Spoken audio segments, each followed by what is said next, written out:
Hello everyone. मैं मोहम्मद आदिल और ये 11th क्लास के लिए फिज़िक्स का हमारा पहला लेक्चर है।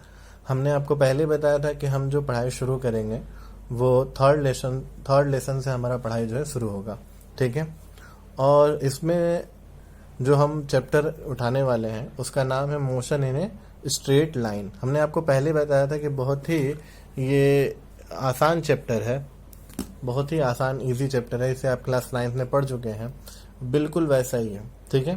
तो इसके पहले टॉपिक पे अगर हम चर्चा करें तो हम ये बताना चाहते हैं कि मोशन स्ट्रेट लाइन फिजिक्स के किस ब्रांच के अंदर आता है।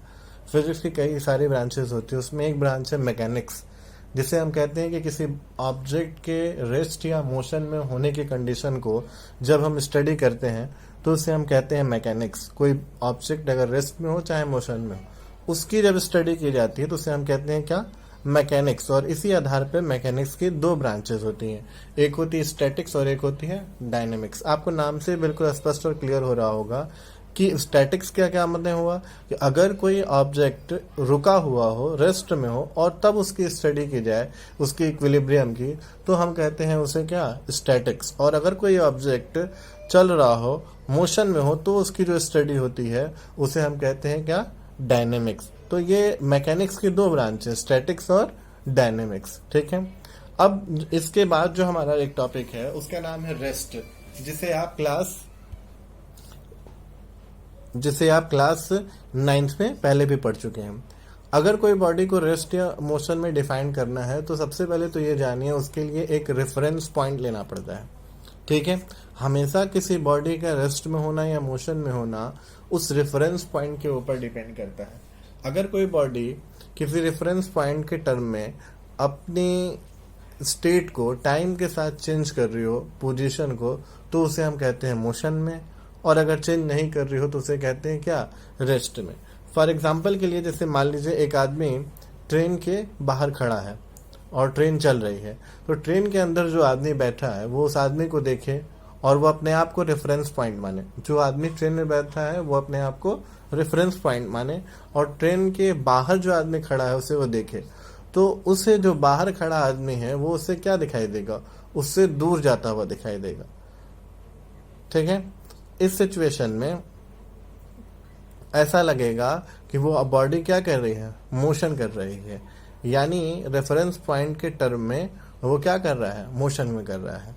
ठीक है। और अगर वही ट्रेन में बैठा हुआ आदमी अपने सामने वाले बंदे को देखे जो उसके साथ सफर कर रहा है सामने वाली सीट पर, तो उसे ऐसा लगेगा कि सामने वाला बंदा जो है वो किसमें है, रेस्ट में है। क्यों?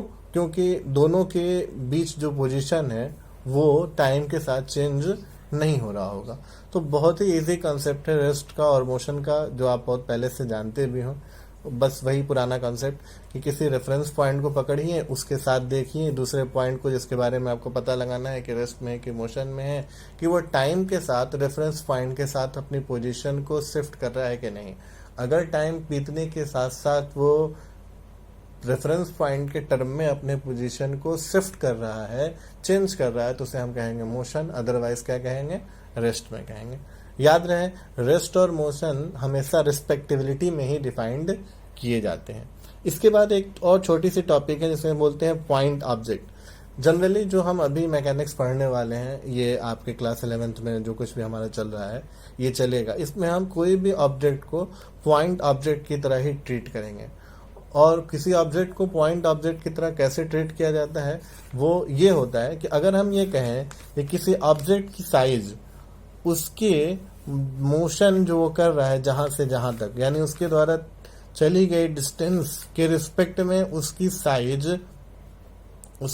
अगर स्मॉल है, उसकी साइज अगर क्या है, स्मॉल है, तो उसे हम कहेंगे point object. For example, train देखने में तो बहुत लंबी होती है, एक ट्रेन की कई बोगी होती है, लेकिन अगर हम कहें कि एक ट्रेन बलिया से दिल्ली गई, तो जो उसने रास्ता कवर किया बिटवीन बलिया एंड दिल्ली वो बहुत ही ज़्यादा है उसकी अपनी लेंथ से।